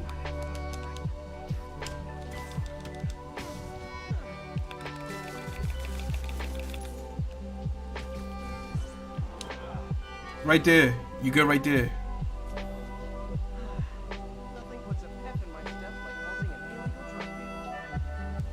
Alright, so up next, where we going? I want to go to one of these little charades here. A demon warehouse? Electrify 10 enemies? Why am I do that?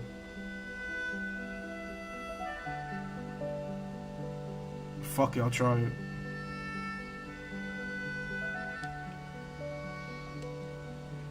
We're gonna swing our way up there, bud.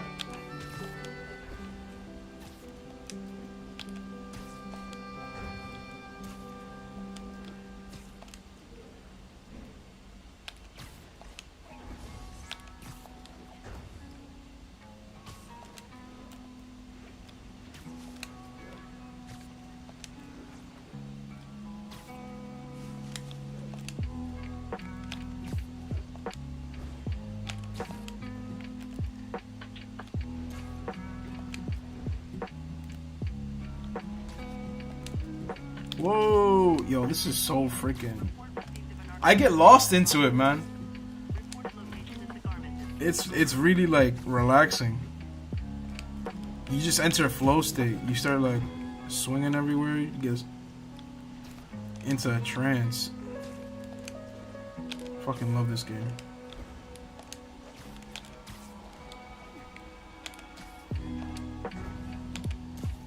Woo, baby!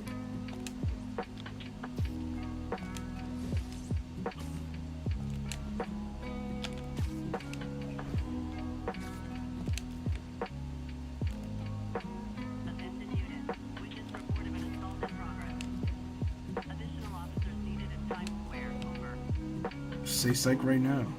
I'm not going there. You see a waypoint on my map? What you talking to me about crimes for?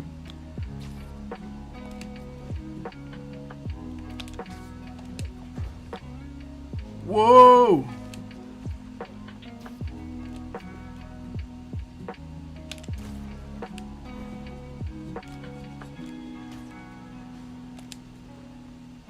Yeah.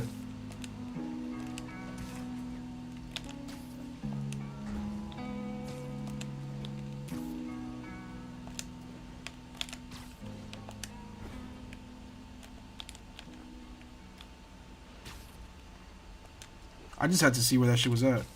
See if I was going the right way. Get up there.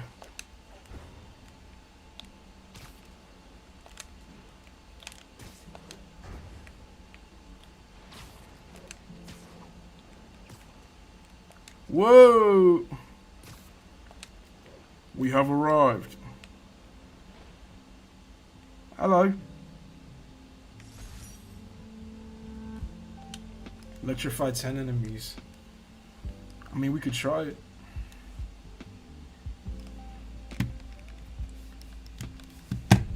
Pull break.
See, hey man, we this deep into the stream, might as well. You know what I mean?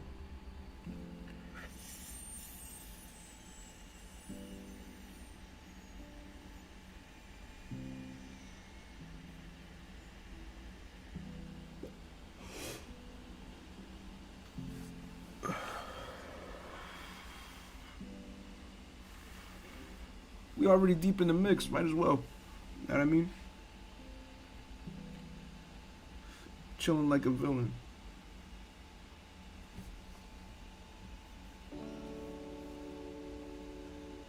Alright. Let's get back into it. That's the wrong one. Alright. Back in the mix.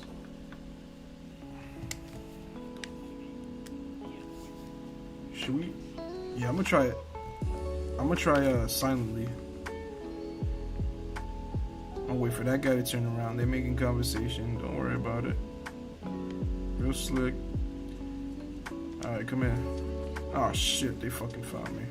Yo, bro, you turned around. Get the fuck out of here. You fucking little shit.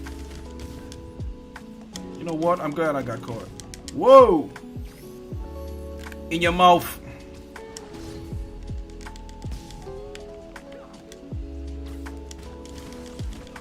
Caught him. Your enchanted bullets will not harm me. Ow! Who's next? Next. Let me get on top of these fucking boxes. Oh, here they come. Whoa. Whoa! Not me, bud. Nah, I'm not gonna lie, you did clip me. Get him! Yeah!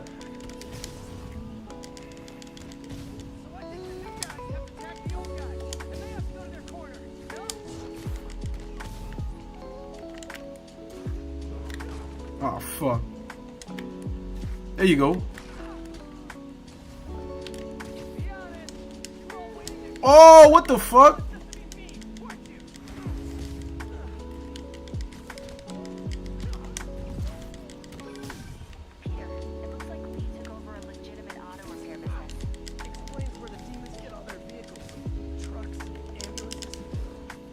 Caught him, little bitch nigga. Get up there. Oh!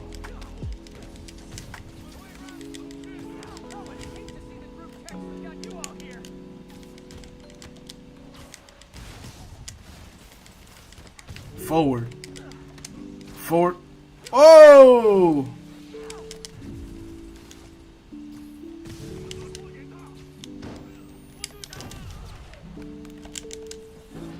Yes, sir. Catch him lacking. On the block. Where's Hot? Still got him.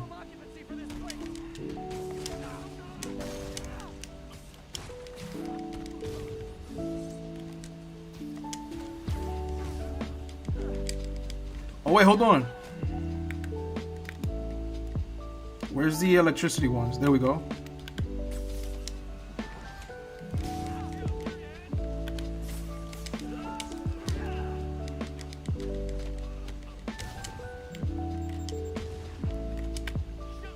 Ow.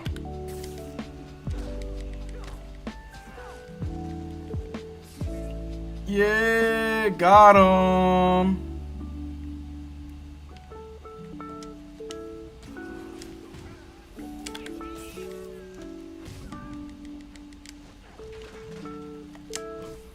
Got him. Next wave, what's up?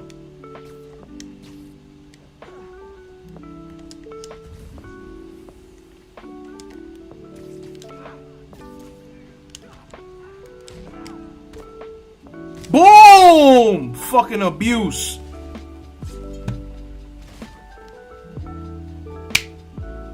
Hey Claudia, what's up?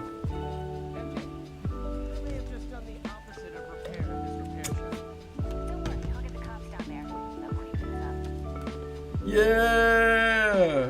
Damn, I didn't electrify 10 enemies. Well, I guess we gotta do it again.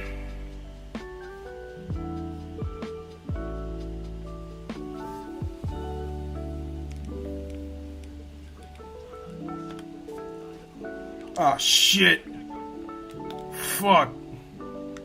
I thought it was the electric one. Whoa! Are you guys all here for me right now? Hold on. Give me a second. I want to group all you guys together right now. There you go. Yeah. What's up? A little chain reaction. Tell 'em, baby. Yeah. They ain't like that. Oh, get them all. Get them all. Get them all. Yeah. Now we washing them.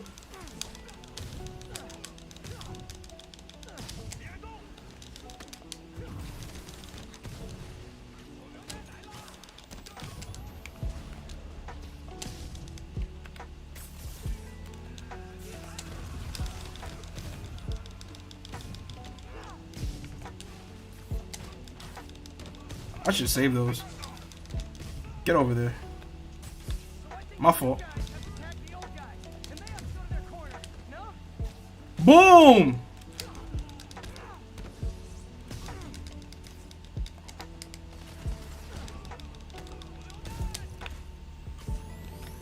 Don't run away from me!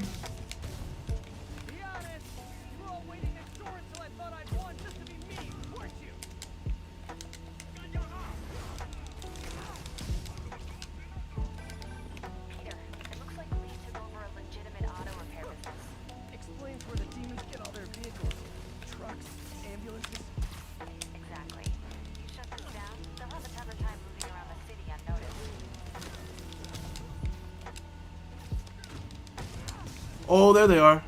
Here we go. Oh, hey. Oh, my God. Get away from me. Right back at that dude. Got him. You too. Boom. Ow.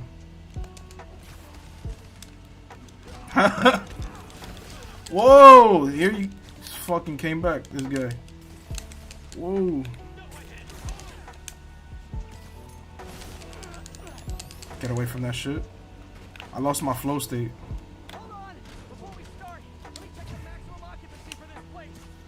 Got him.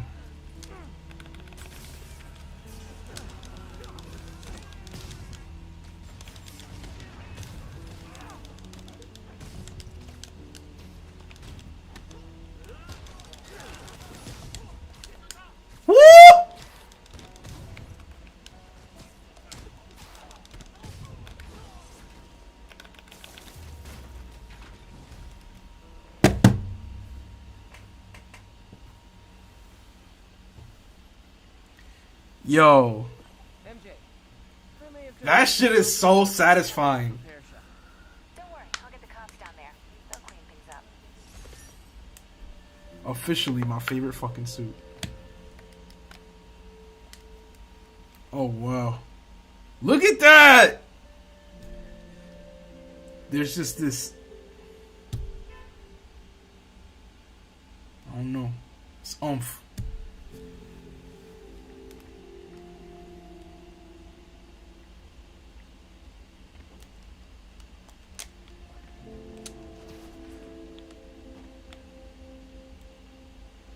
They are missing Amazing Spider-Man 2 though. That one, that outfit was pretty hard too, cause it was like his twist on the classic. But this is fire too. Oof.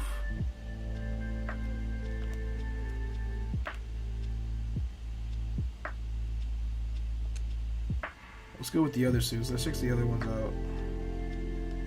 I just gotta make sure. This one is new too. Looks pretty sick. Ooh, it glows? Don't tell me that. Let's go to somewhere where I could like put it in at nighttime. There we go. I hate putting a marker on it, but I have places to be.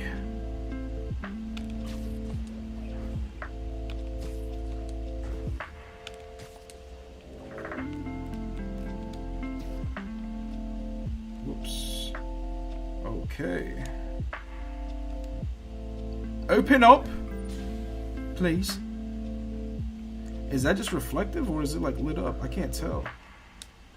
Let's try it at night and see if that makes a difference. Can't even tell if you guys can fucking hear me. Oh yeah, the music's not too loud.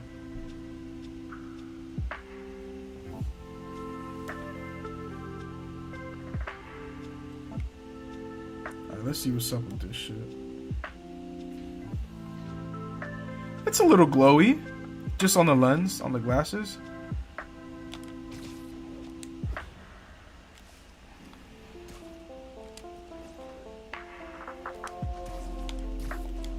This is some Power Ranger ass suit.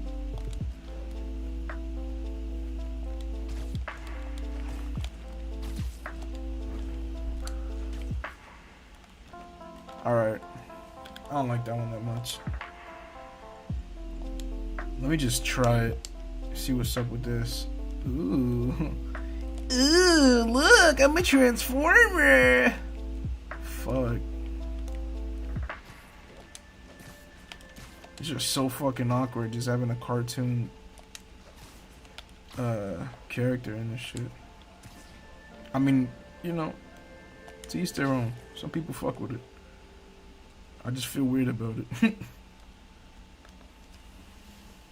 Oh look, there's a crime around here.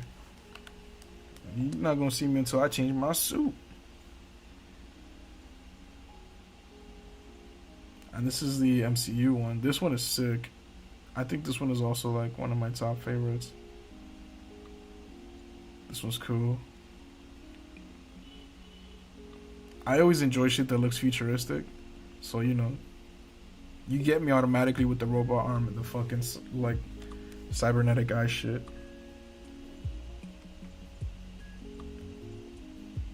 I don't like the bulkiness to these. I feel like these are too bulky. Like, damn, Spider-Man. Are you Iron Man? Does it hurt when you roll? Like, are you like uncomfortable in that shit? Like, you look uncomfortable. How do you make them like movements you need to make? You know? Alright. Oh look, they have the OG Sam Raimi costume. I kinda hate that costume though, I'm not gonna lie to you. I'm sorry, I just don't fuck with it. But I did fuck with Raimi Spider-Man. Raimi Spider-Man was fire. Tom Holland happens to be my favorite portrayal. But you know, Toby did his shit for sure. Laid down the inspiration, kid. Are they down there or something? Where they at? Hello, friends. Caught him.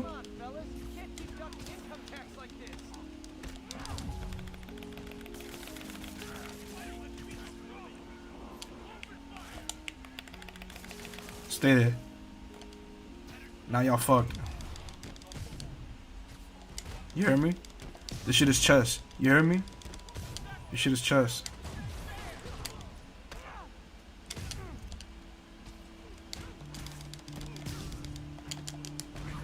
Get him out of here. Boom. Go to sleep. Huh. This did keep these wannabe pushers in check. What's that feeling? Like missing? No. Sit tight, guys. Nice comfy paddy wagon will be here soon. See you guys later.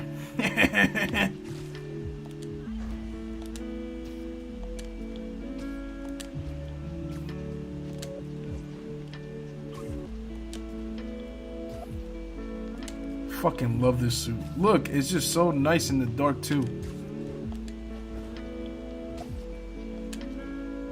You could just like barely make out the fucking colors. It's beautiful.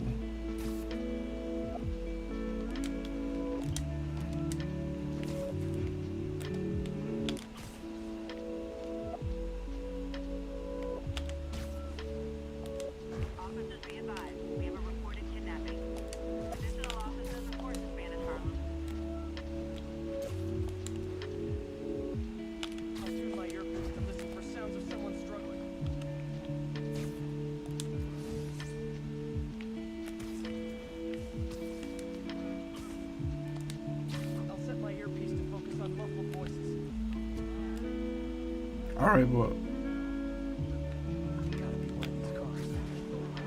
that's mad awkward. Why is the car just chilling there on the side like that? They're back! What's up, pussy?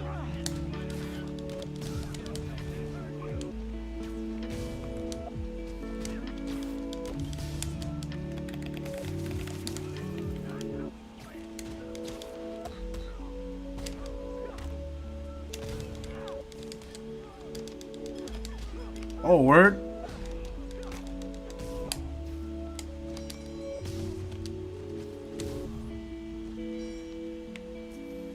That's one shot, bud.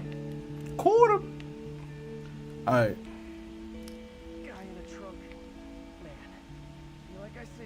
What happened to this guy? That's my question. You guys alright?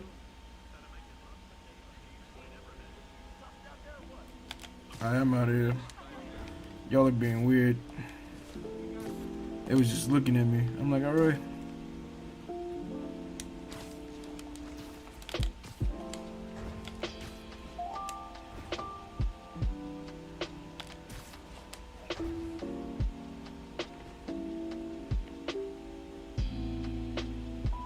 Superhero stance? That shit was sick. Let me in. Fuck. I keep pressing the wrong button. Here I go again. Alright.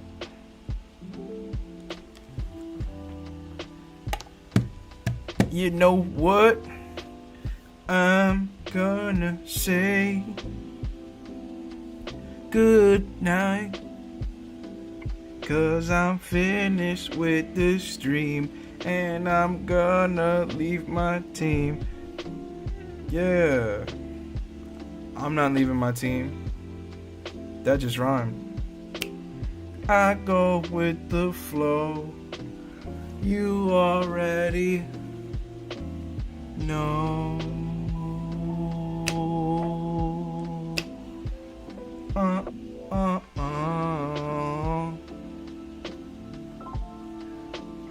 Get me on a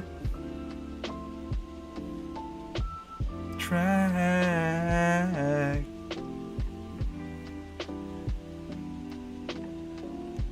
Off the dome, man.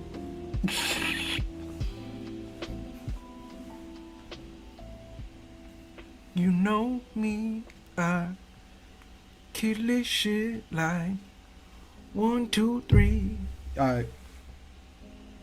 Yo, stream. It was wavy. It's been fun. I had a fun time. Chill Saturday night. I hope you guys have a good night. And I'll see y'all on Monday. You know Monday Night Banter episode 3 finna come out on Monday. I don't know what the fuck I'm gonna do, but I'm gonna do some hot shit. You already know. You know I come with the heat. Heavy with the heat. Spider-Man, Spider-Can, Spider-Pig in his wig. Hit a leg. She sucked my trick. What you finna lick like a lighter? She's a firefighter. Oh. Kick it, back in the whip, flip it, tack deck, kick flip, lick slip. Oh, what are you? Hey, yo!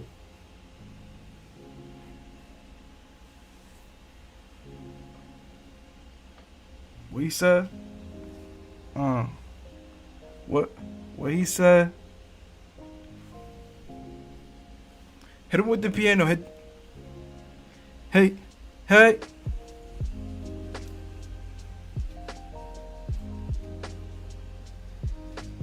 I'm on it like 2, 3.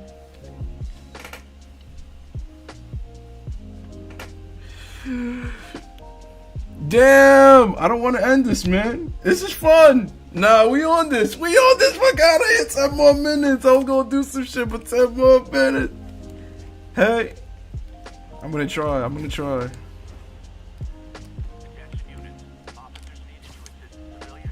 Alright. Nah.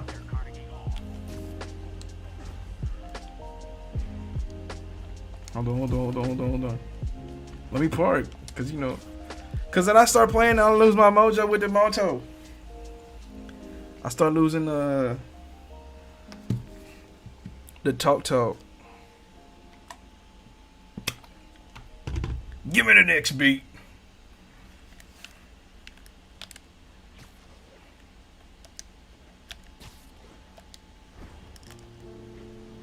I like this piano.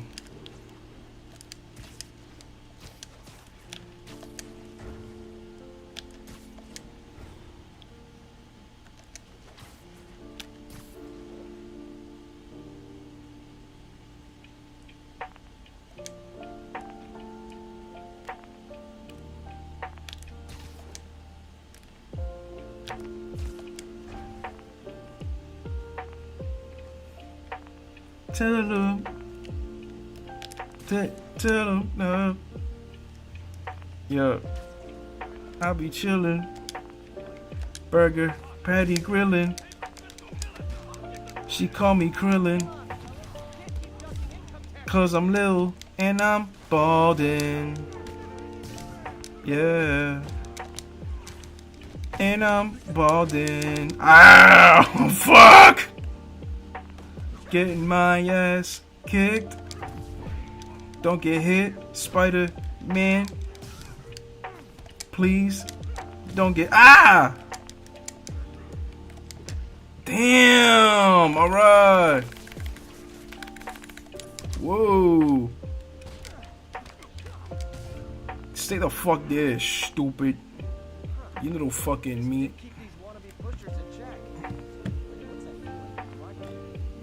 I was getting murked while freestyling on the beat and playing like 1, 2. My favorite fucking rhyme.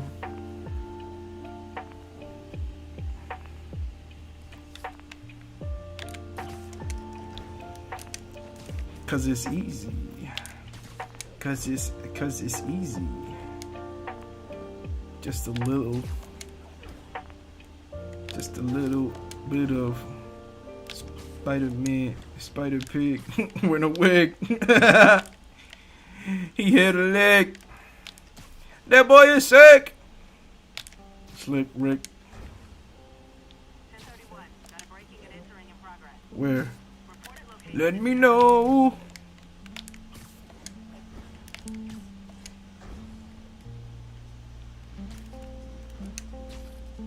I'm liking this guitar right now.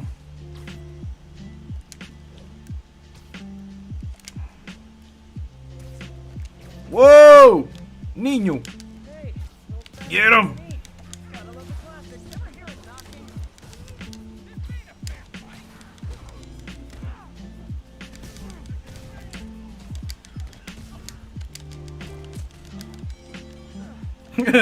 I thought there were people there. I got shot. It's alright though. Get him, stupid gun. Over and out. Pro tip. You're not good at breaking or entering. Maybe don't pull a B&E. Yup.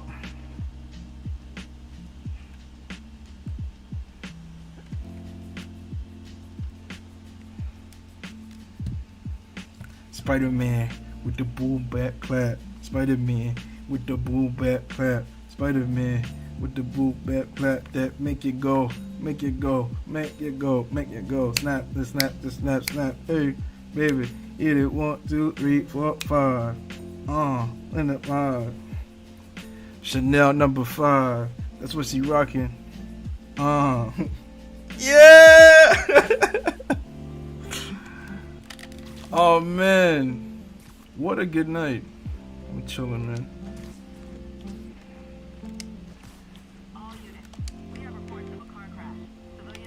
Well, let's get him.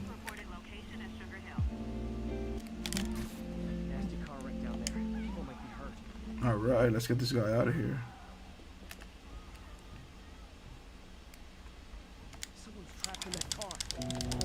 He'll be all right. I gotta get this guy out of here.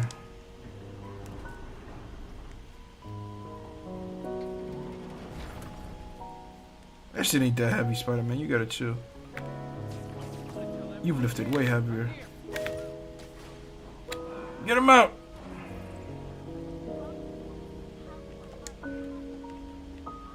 What else is left? Where? Damn it. Oh, okay. There's a little shit there on the corner. I didn't see it. Come on, let's go.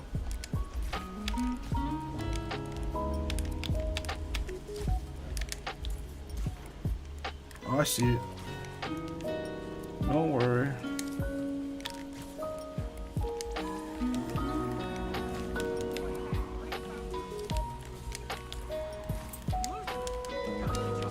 Ow! How I still got shot? No, you're not.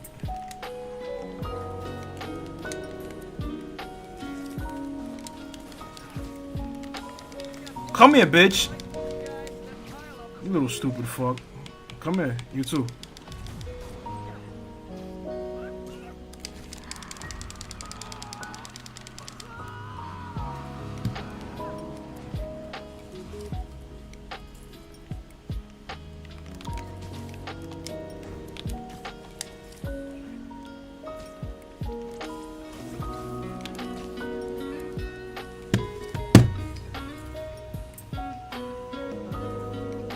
Yo. Alright. Now it's goodbye. Cause I gotta go.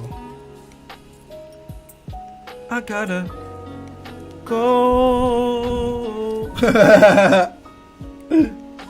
I'll see you guys later. Yo, hold on. Like, comment, and subscribe. I forget to tell you guys these things, man. You gotta like, comment, and subscribe, please. Cause we gotta grow somehow.